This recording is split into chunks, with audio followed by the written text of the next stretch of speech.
Here's we have a full bench, so we do have a quorum present. This time I'm going to ask Mayor Pro Tem Jim Brooks to lead us in the invocation. Let's pray. Dear Lord, thank you for the day that we have enjoyed. I ask that you continue to watch over our city, our families, our staff, our police officers, our firefighters, and everyone else. Lord, help us to make the right decisions tonight. And forgive us for our sins. Amen. Amen. Please join us in saying the Pledge of Allegiance. I pledge allegiance to the flag of the United States of America and to the republic for which it stands, one nation, under God, indivisible, with liberty and justice for all. For announcements and communications, I'd like to start off and let everyone know about Fall Back Fest. It's an annual event we've had over the last several years. I think we skipped it last year due to COVID. So it's coming up November the 5th, it'll be 5:30 to 9:30. And it includes many activities that evening over on State Street. We're going to block the street off, we'll have a band, art. And it's a good time, so if you can, please come out and join us.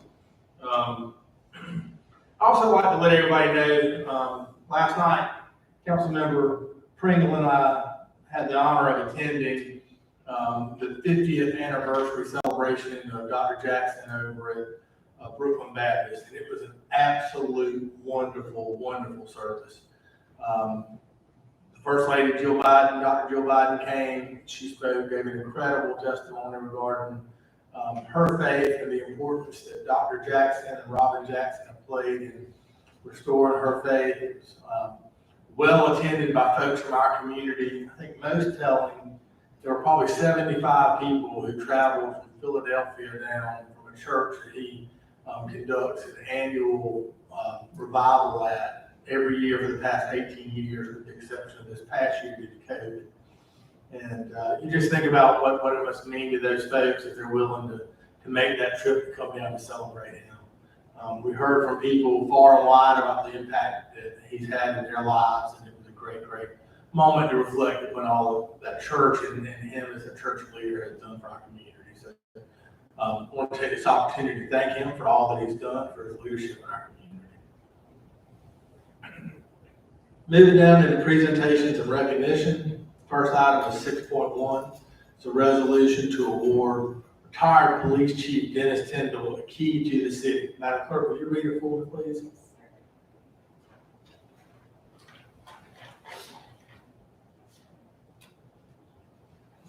Whereas Police Chief Dennis Tyndall graduated from Airport High School in 1978. In 1985, he graduated from the Criminal Justice Academy and the FBI National Academy. Chief Tyndall was certified by SLED Law Enforcement Division in 1989 and was sworn in as a United States Deputy Marshal for the Operation Intercept Joint Fugitive Task Force in 2004. And whereas Police Chief Dennis Tyndall has served in law enforcement for the city of West Columbia for 37 years, and is the longest serving police chief in the history of West Columbia. He began his career as a patrol officer in 1984 and worked his way through the ranks to become chief of police in 1997. Chief Tyndall's notable professional career includes numerous awards and recognitions for him and for the West Columbia Police Department. And whereas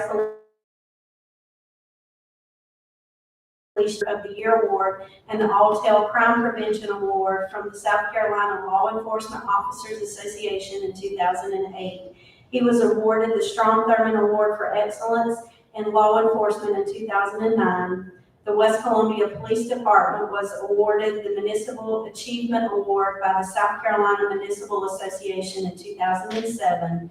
And the department was also recognized by Harvard University's Ash Institute for Democratic Governance and Innovation for the top 50 most innovative police departments in the United States. And whereas during his tenure, Police Chief Dennis Tyndall has been an outstanding leader and his contributions have made a significant impact on the West Columbia Police Department and on the lives of West Columbia residents and visitors. His vision for the future and safety of West Columbia has created a better place for the citizens to live, work, and play. And now therefore be it resolved that the mayor and the city council of the city of West Columbia does hereby express its sincere gratitude and extends its appreciation for Police Chief Dennis Tindall's years of dedicated public service to law enforcement, the West Columbia community, Lexington County, and the state of South Carolina. And now therefore be it further resolved that the mayor and city council of the city of West Columbia, South Carolina, and council assembled hereby recognizes Police Chief Dennis Tindall for his leadership, service, and the impact that he has had on our city by awarding him a key to the city. Adopted by the mayor and city council of the city of West Columbia, South Carolina, this 18th day of October, 2021. Madam Clerk, if you would, I'm going to ask for a motion to amend that resolution. And I'll ask for the motion in a minute, but I would like to get the background on it. I asked our new Chief Boyce, to reach out to the South Carolina Police Chiefs Association and ask them to conduct a search for their records. And they've been unable to find any records of a chief in the state of South Carolina serving as long as Dennis Tindall has. Based upon that, I would like for you to go where it says he is the longest serving chief in the city of West Columbia. And after that, I'd like for you to add two sentences. The first one being, based upon a search conducted by the South Carolina Police Chiefs Association, no records were found of a police chief serving as long as Chief Tindall in our state, period. It is our belief that he is the longest serving chief in the state of South Carolina. Is there a motion? So moved. Is there a second? Second. Any discussion? Hearing none, if you're in favor of the amendment, please raise your hand. Passed unanimous. As now amended, is there a motion for adoption of the resolution? So moved. Is there a second? Second. Any discussion? Hearing none, if you're in favor, please raise your hand. Passed unanimous. Thank you. Moving now to item 6.2 is presentation of additional recommended projects. The West Metro Bicycle and Pedestrian Master Plan, Wayne Schuler.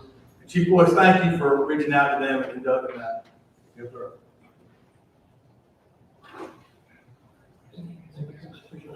Good evening, Mayor and Council.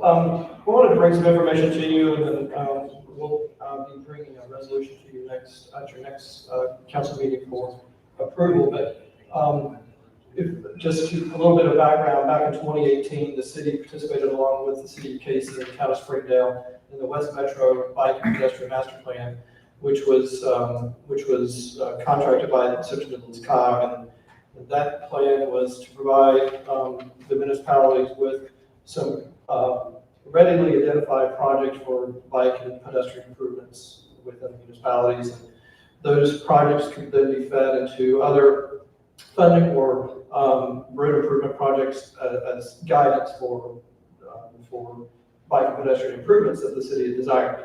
So since 2018, obviously the city has grown, and there have been some other opportunities we wanted to take a look at to see if some additional project to be added to that list, and then again fed into either DOT or county road improvement projects for guidance to them.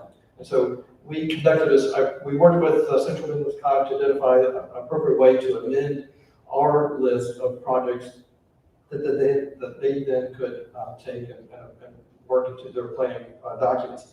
So we did an online math survey with some identified projects that we at staff developed to get feedback from the public. And then the public also had the opportunity to recommend projects that they also wanted to include into the list. So, I'm quickly going to try to walk you through. I won't spend a great deal of time, but this is the map that we put up on the website. It gave some background information on the existing plan that you had already adopted. Some information about types of bike and facilities. That again, this is all within the existing master plan, so we didn't create anything new here. We just wanted to provide information to the public about the type of projects or types of recommendations that they could be considered. And then we got down and we had a GIS map that had this little pop-up screen that come up. but we grouped the projects in two different types, pedestrian and bicycle improvements and the pedestrian improvements. And when the person clicked on the tab, it populated this map, which showed the projects that we wanted to get feedback on, and the list of projects is there on the side. And so we gathered, this ran for about 2 weeks.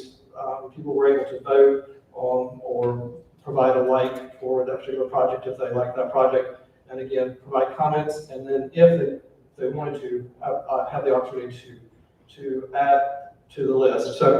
So quickly, just so that you know, in terms of bike projects, we recommended, or we added, we showed on here, Sunset Boulevard west of the I-26 interchange, 9th Street, Botanical Parkway, Redbird Lane, Cardinal Drive, DeVega Drive, Pine Lake, Fair Lake Drive, Ephrata Drive, and then we received requests to add improvements to the Gervais Street Bridge to provide a bike connection from Jarvis Clapman down to the Riverwalk, a connection to the Saluda Riverwalk on the other side of the river, and then bicycle improvements along Jarvis Clapman Boulevard. So those last 4 items were projects that were recommended by the public or added by the public.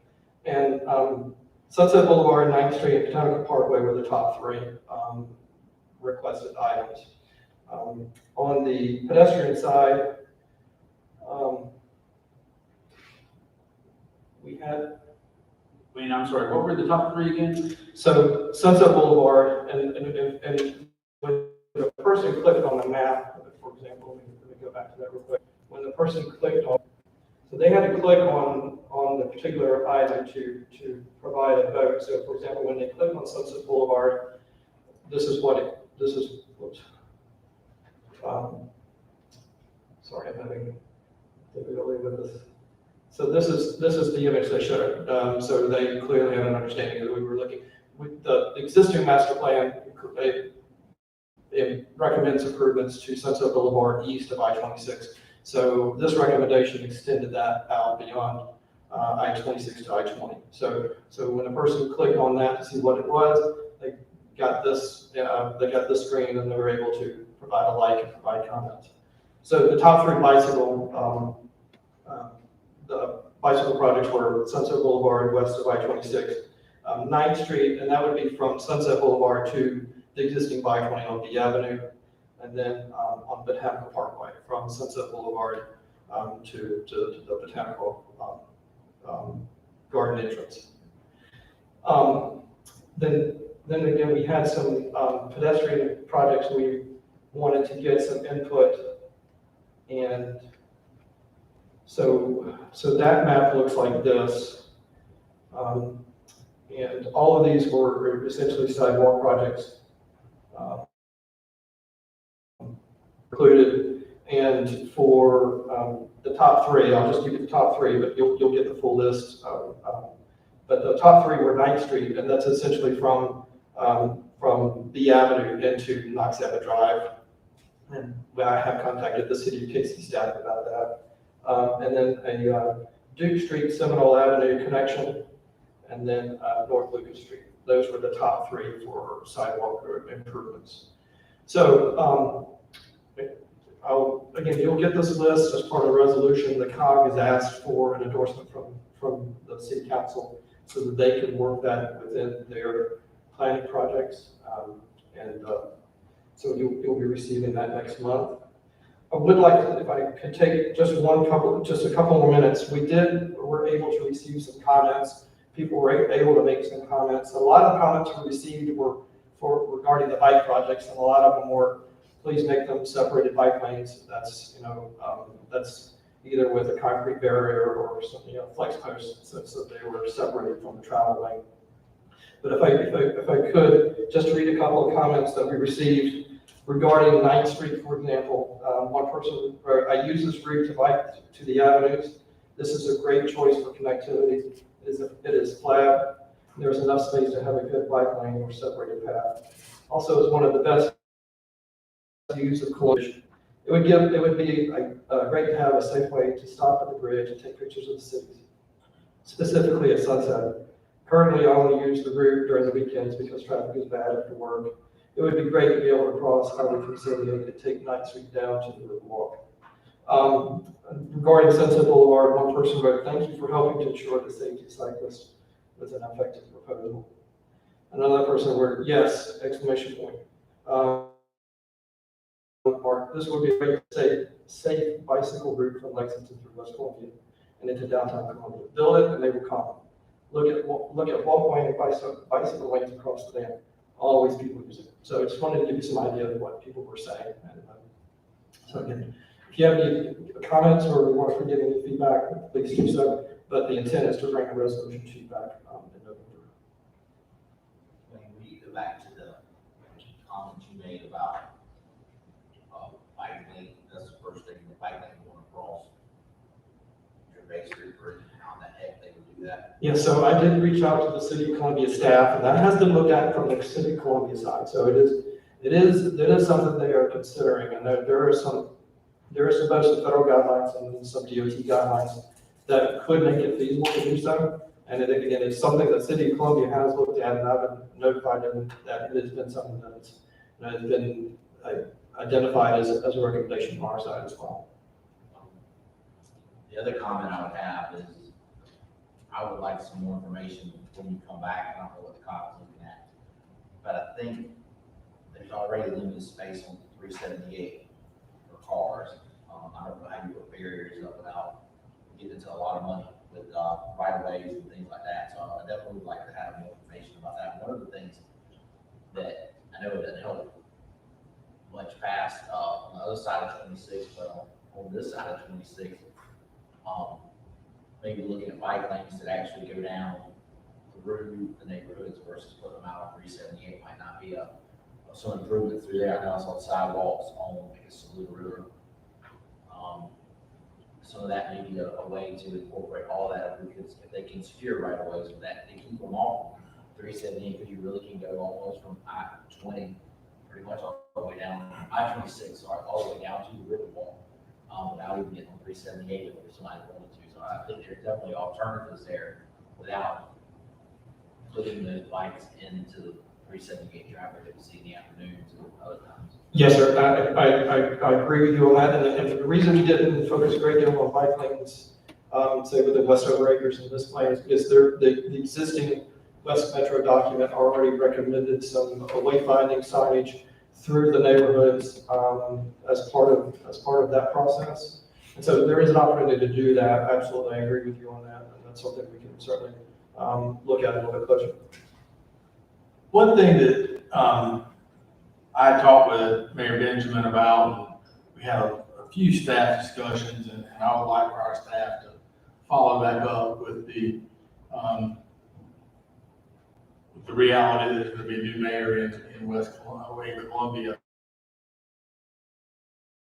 I think there's a real opportunity for us to go down to the Gervais Street Bridge, to put a switch back in, to come back in and tie directly into the Riverwalk, and to do the same thing on the Columbia side, and then to go across the downstream side of the Gervais Street Bridge and to put some type of a barrier. It doesn't have to be a barrier sufficient to stop a vehicle. You have a very high curb on that sidewalk as it is. But some type of barrier that will help folks feel more secure about walking across that bridge. And I think there's some real opportunities there to increase connectivity and also address some of the psychological resistance that people have about walking across over the being a busy road. Yes, sir. I don't know who the appropriate person on our staff is, but if y'all would, please look back at following Columbia on that. I think it's really important that we do that now, particularly with them looking at rebuilding the Columbia Canal. Because if we can get that connectivity to tie into the structures that they build over there, it will really help us tie in this end of the city to that greenway on the other side. And once that connectivity across the Broad's in place, we'll have access to it. Yes, sir. Okay. Anyone else? Wait, can you tell us how many people voted in this? And are these individuals, or could you click on several of these? No, so a person could vote multiple times or cast multiple votes. I don't have the raw numbers of usage, but I can certainly get that for you. I can make inquiry into that, yes. Wayne, Councilmember Porter and Councilmember Pringle and me have been talking about, this has been since I was elected, but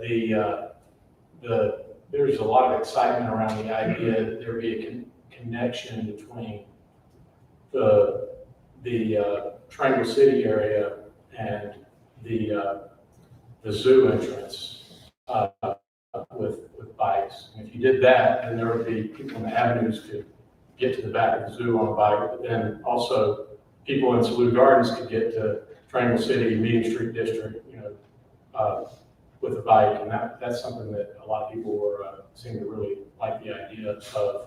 It doesn't seem to be in this plan. So it is, so the current West Metro plan, if you look at this map, I can't get the pointer to work for me, but 12th Street is already identified as a separated bike lane. And then as you transition over 378, it turns into just wayfinding. So, sort of it doesn't use the term Shero, but it's more of a wayfinding aspect once you get within the neighborhood past 378. So that connection is already the existing West Metro plan, which is why we did not address it specifically in this, other than the bike lane on Botanical Parkway. So, Okay. yes. There's not a separated bike lane or anything like that on 12th. So on 12th Street between, say, on this, it's roughly Augusta Road and up to Sunset Boulevard. It would be, I believe it's a separated bike lane. I believe it's a purple line. Again. Oh, that's already a plan that they've made. Correct. I Yes. see. Yes. And then it looks like it's on. And then as you transition, as you cross over 378, it becomes the green line, which indicates it would be wayfinding. Okay, I understand. Yes. I just didn't know how to read this. Anyone else? Thank you. Thank you. This time, moving down to item 6.3 is a presentation of amendments to the West Columbia Business License Ordinance. Mr. Justin White. Thank you, Mayor, Council. I know you all heard a lot about the standardization, business license standardization act and what's coming down this year, starting in January. Just wanted to give you a brief overview of what it's all about, where we are, kind of a timetable moving forward. The General Assembly passed the South Carolina Business License Tax Standardization Act, which is Act 176 in September of 2020. Act 176 streamlines the business license process, creating the same process for taxing districts across our state. The standardization process is not optional, it is required by law. Cities and towns must also update their license ordinance to comply with the new law, which would be effective January 1st of 2022. The Municipal Association of South Carolina has been assisting cities and towns throughout the process. They did come up with kind of a 7-step process to follow that we've been following over the last year, almost, or right at a year. We've converted our business license year and code with the previous update in our business license ordinance in December of 19. We have reviewed all of our business license data and performed our rebalancing calculation. Though the ordinance update deletes some classes, it will add some new classes. It also consolidates some of the codes used. We do not anticipate our classification rates to increase. We will adopt the newly updated ordinance at the November meetings and have a public hearing at our second meeting on November 15th. We have worked with our attorney Lawrence Flynn on this update. He will be at the November meetings to present more fully in detail and answer any questions you may have. Tomorrow, I'm going to send out the updated ordinance as well as a red line of what the changes are for us moving to the more standardized ordinance. Act 176 also requires the city to set up an online renewal center account, which is hosted by the state's Revenue and Fiscal Affairs Office. We get done this, we're beginning to get acclimated to it and training on it. At the beginning of 2022, through our renewal process, we will be notifying all stakeholders and businesses of the updated ordinance. We will also be instituting a new standardized business license application.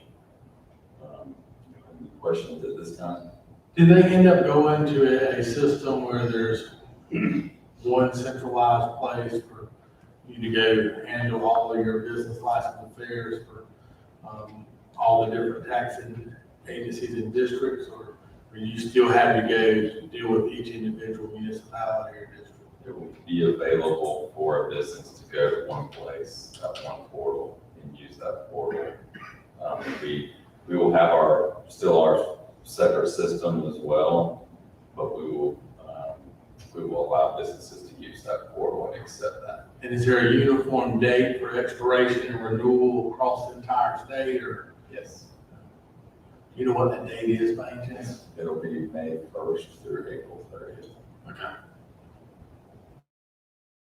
I think it's, assuming that everything works as they've planned, I think it addresses some much needed areas. Anyone else have any questions? Justin, I'm a little concerned about the online presence that we have with that. I know renewing my business license, I tried to renew it online, and I actually had to call in to get something, even though I renewed it the year before online as well and registered it. So, I mean, do you know what's going on with that and how that's going to work? I'll make a note and get back to you on what that was. I would think that may be an isolated issue. I've heard it's a pretty seamless process once you get set up the first time.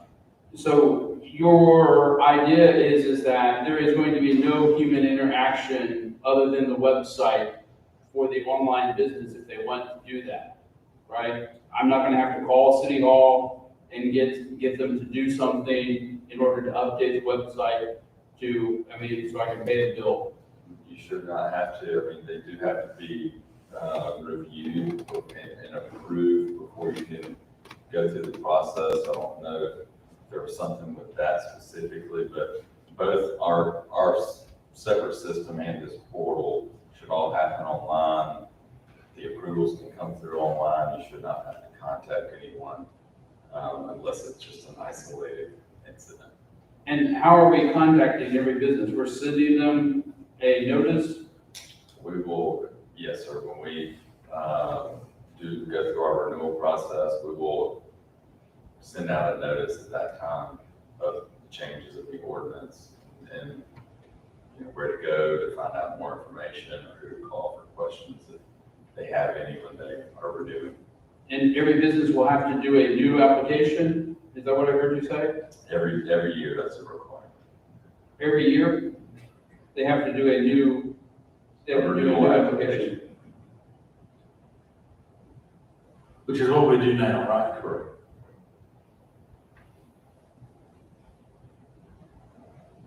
All right, thank you. Is it a mandatory participation for all municipalities to have that DOR operated system? That's my understanding. That's in the Standardization Act. Let me tell you, my questions are much so as a business owner as opposed to mayors. So I'm glad I'm not gonna have to deal with 14 different folks. So, thank you. Anyone else? Thank you. Thank you. Moving down to item 6.4 is presentation of the final report for the fiscal year 2020-2021, goals and priorities of the city council. Here, Mr. Brian Moore. Thank you, Mayor. Members of council, if you can hear me okay, I'd like to make use of this microphone that's here in this, here at the seat, so, rather than coming down to the podium. But this is our final report for the goals and priorities that council established for the fiscal year 2020 through 2021. Council has a visioning session, conducts a visioning session typically in January of each year. Through a process, identifies goals or priorities for the city. And that those goals and priorities were were adopted by council by resolution on February the 5th of 2020. And staff takes that information and we use that as we are building budget recommendations to come back to city council. It gives a clear, clear direction to me as a city administrator as well as to staff about the objectives that the city council wants to complete during that fiscal year. The goals are broken into 3 categories: must do, which are the priority goals; should do, which are short-term, intermediate goals that may or may not get completed, but typically we try to get those resolved within that year. And then could do goals, which are more long-term goals. We look to see how we can achieve those. Of course, the priority is on the must do goals. The report is a little lengthy, and you've got a copy of it in front of you. I'm not going to go through each item individually. Certainly can answer questions or talk about any of the some of our progress on the must-do goals, if that's okay. So the top priority must-do goal was to evaluate the acquisition of key properties located between the West Columbia Riverwalk and Triangle City to facilitate community development while placing emphasis on resolving development matters related to Still Hope's Episcopal Home and the Lexington 2 School District. We made ample progress with this goal. I think that there were many things that took place in 2020 to resolve these issues. 9th Street, the property at 715 9th Street, 9.9 acres, was rezoned to a PUD. Council approved that on April 6, 2020. They resolved many of those matters that related specifically to Still Hope, as well as the school district. That development will include administrative offices, service venue uses, senior independent, senior care residential uses, single-family duplex, and single-family duplex homes. Also in April of 2019, City Council adopted an amendment to our PUD ordinance. Prior to this date, the planned unit development ordinance required at least 4 acres to be able to take advantage of the allowances in pre-planning a development that's outlined in the PUD ordinance. Council adopted an amendment to that which allows you the authority to approve a planned unit development in an area lower or with less than 4 acres. And that's become a very beneficial infill development tool for the city. The greater flexibility that's provided through that amendment passed by council has allowed projects such as St. Anne's Alley as an infill project. There are some other projects that are in discussions, in the avenues where we have some opportunity for infill. And so that's exciting progress in that regard. City Council also adopted a redevelopment floating zoning district. And you'll notice some of these dates. This was in April of 2019. Some of the, as we're working on revisions, we just know that when we are working on a project, some of that's going to bleed over into the next fiscal year, and then also pertain to some of these goals and priorities that were established by council in January of the following year. So with the redevelopment floating zoning district, this gives developers an expedited review process when they are implementing a redevelopment project. that has been previously approved by city council. That's turned out to be a beneficial tool in areas along Sunset Boulevard, but also has the opportunity for encouraging redevelopment in the River District and Triangle City and those areas between River District and Triangle City.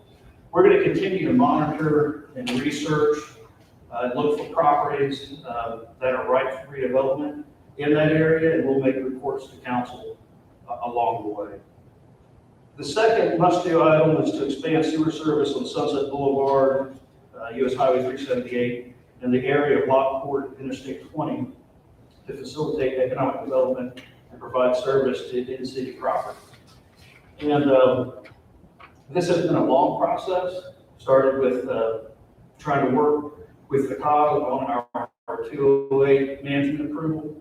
I am very pleased to let you know that the city received notification that the conformance request was approved on March the 22nd of 2021. And since then, staff has been working with our consulting engineer to apply for a permit for that 378 wastewater extension. DHEC issued a wastewater construction permit in October of 2021 to the city of West Columbia, and we are moving forward with the project. We anticipate completing design in the first quarter of next year. So we have those permits in hand and are moving forward. The third must-do goal is to research and evaluate best practices, models, and concepts that may be incorporated by developers in their development plans to capitalize on the city's Vista and River assets, and report findings and make recommendations to council. Our staff has been researching opportunities to encourage residential infill by developing an infill overlay district to provide for greater flexibility for lot design and layout. Staff has also begun the process of updating the city's future land use map and began outlining area plans for the River District. Staff has been researching commercial standards for areas that have view sheds. We sent staff to other communities to review their best practices and models and concepts to see what may be appropriate to bring back to the city of West Columbia. Staff has had individual small group meetings with our elected officials to discuss potential design standard concepts. And that process has been ongoing as we conclude some of that research. Those presentations will be made to council as well, if there are any additional text amendment requests. I can certainly answer any questions about the remainder of the report, but this is our final report. Of course, many of these things there's not a solid stop and start date. We continue to work on them as the city grows and makes use of its economic development opportunities. Those are all very, very important things, and I appreciate y'all's diligence in following through on them. But I want to particularly tell you thank you for your work and staff's work on moving forward with the sewer extension. I think it is critical to the long-term development of our town, and I'm very, very glad to hear that DHEC has issued the construction permit. Anyone else? Brian, I seem to remember, I thought we talked about US 1 corridor and the US 378 corridor and 9th Street corridor. And I thought it made the list, but I don't see it on any of the must or could or should do's. I see it way back in 2018 and 2019. This was a big discussion from Huh? 2 years ago, like 2020, like 2021. What'd you say? This was adopted in February of 2020. I believe the item that you're discussing was adopted in the goals and priorities in 2021, which is the current goals and priorities we're operating under. Okay, I got it. Understood. Anyone else? Hearing nothing, thanks staff, and we'll move on down to item 7.1 under unfinished business. Second reading consideration of the planning commission's recommendation to establish a zoning classification of C2 general commercial for two parcels totaling 0.64 acres at 120 Sin Street, tax map number 004640-14-006 and 005. Is there such a motion? Is there a second? Second. Any discussion? Hearing none, if you're in favor, please raise your hand.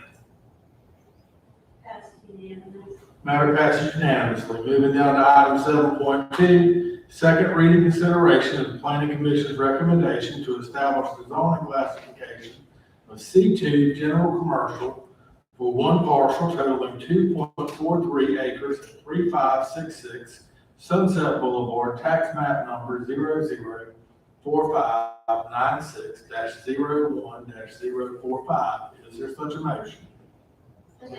Is there a second? Second. Any discussion? Hearing none, if you're in favor, please raise your hand. Passed unanimously. Matter passes unanimously. Moving down to item 7.2, request from staff that we table that item for further internal review and consideration. Is there a motion that we table it? So moved. Is there a second? Second. Any discussion? Mr. Schuler, do you have anything you want to add, or is that? Good deal. If you're in favor of tabling it for later consideration, please raise your hand. Passed unanimously. And I'd like to thank you for your thoroughness in all things that you do, but particularly this, Mr. Schuler. Thanks, sir. Thank you. At this time, I welcome a motion to adjourn. So moved. Is there a second? Second. Any discussion? Hearing none, if you're in favor, please raise your hand. Passed unanimously. We are adjourned. Thank you.